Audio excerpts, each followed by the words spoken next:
Le secret de la hutte. Écrit par Syed Mohammed, traduit par Hicham Krimi. Le secret de la hutte. Sally vivait avec son père dans un somptueux palais qui était entouré d'un magnifique jardin aux murs élevés. Son père l'aimait d'un amour sans bornes, et il lui compensa la tendresse de sa mère qui rendit l'âme quelques mois après l'accouchement. Sally portait les plus beaux vêtements, possédait les jouets les plus récents et lisait ce qu'il voulait comme livres et histoires. Cependant, Sally ne connaissait personne à part son père et ne voyait comme endroit que le palais qu'elle n'a jamais quitté et auquel elle s'était habituée. Une petite hutte sans fenêtre se trouvait à l'extrémité du jardin du palais. Cette hutte était munie d'une porte qui était toujours fermée, alors que Sally pensait que la hutte était un endroit où l'on rangeait les outils de jardinage. Un jour, elle eut besoin du tuyau d'eau pour arroser les fleurs. Elle demanda alors à son père la clé de la hutte du jardin. Et à peine a-t-il entendu le mot hutte qu'il devint pâle et commença à suer. Sally poursuivit. Père, qu'y a-t-il dans cette hutte? Et pourquoi cela provoque une peur extrême chez toi? Le père répondit. Il n'y a pas lieu d'être curieuse et ne demande pas au sujet de ce qui ne te concerne pas. Après que le père entra dans sa chambre, Sally s'interrogea. Mais que peut-il bien y avoir dans cette hutte? Et pourquoi mon père a peur que j'y entre? Puis son père vint et lui dit. Dans 10 jours, nous fêterons ensemble ton 16e anniversaire. Et après ce jour, tu deviendras responsable de toi-même et tu obtiendras toute la richesse de ta mère. Et tout ce que tu veux savoir, tu le sauras dans 10 jours. Alors patiente, s'il te plaît. Je me rends maintenant acheter les décorations et les cadeaux pour la plus belle jeune fille. Dès qu'il sortait du palais, Sally entra dans la chambre de son père, prit la clé de la hutte, l'introduisit dans la serrure de la porte. Elle entendit alors une voix accompagnée de pleurs qui appelait « Oh Sally, ouvre la porte et fais-moi sortir de cette prison !» Sally s'empressa d'ouvrir la porte et voici qu'un homme aux longs cheveux sortit à toute vitesse, sans la remercier pour son acte.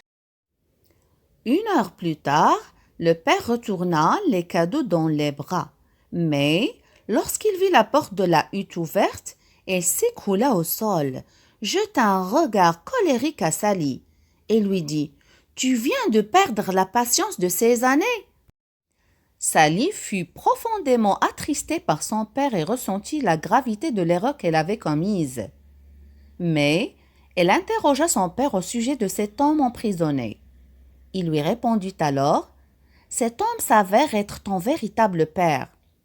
C'était un homme pauvre avant qu'elle n'épouse ta mère.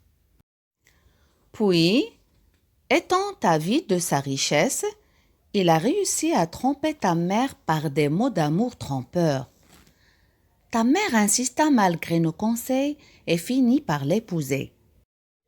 Puis, quelques jours après ta naissance, ta mère mourut après avoir avalé une nourriture empoisonnée que ton père lui a administrée. Et enfin, pour tromper tout le monde, il mangea en dernier une seule bouchée et accusa le chef cuisinier de l'avoir tué. Tout cela pour qu'il soit ton tuteur et qu'il s'empare de l'héritage de ta mère. Sally rétorqua avec étonnement et stupéfaction. Mais toi, qui es-tu alors?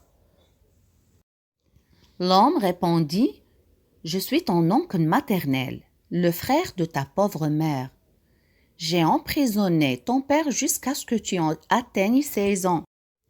Seulement, à cet âge, il ne pourra pas s'emparer de ton argent issu de l'héritage de ta mère. En effet, dans 10 jours, en vertu de la loi, tu disposeras de cet héritage.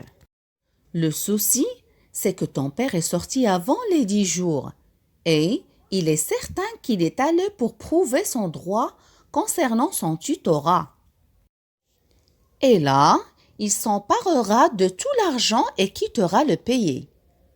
Sally rétorqua avec grand étonnement. Mais comment cet homme peut-il être mon père? Il ne m'a ni serré dans ses bras, ni parlé, ni même regardé. L'oncle maternel dit, certes, il m'a avoué après l'avoir menacé de mort qu'il avait mis du poison dans la nourriture.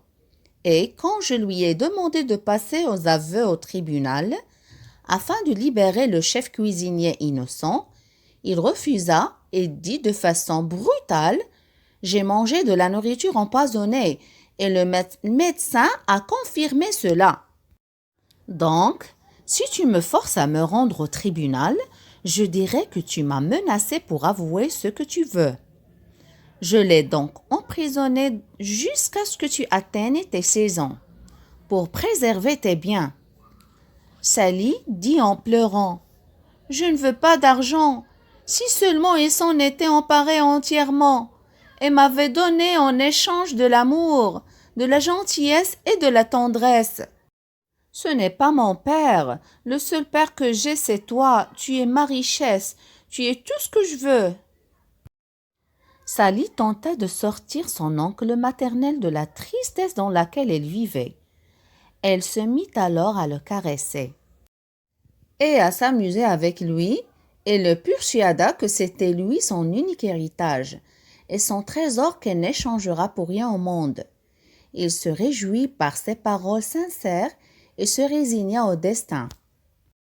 Le soir, alors que Sally regardait la télévision, elle appela dans une grande peur son oncle maternel et il lui dit « Viens immédiatement et regarde la télévision. » L'oncle arriva, regarda et entendit une nouvelle à laquelle il ne s'attendait pas. Une personne a renversé le père de Sally alors qu'il courait vers le tribunal. Il est à présent dans le coma et personne ne le connaît. Les autorités ont demandé à toute personne le connaissant de se présenter pour une déclaration. L'oncle maternel dit « Je suis rassuré maintenant concernant ta richesse. Désormais, tu as le choix d'aller le consoler ou pas.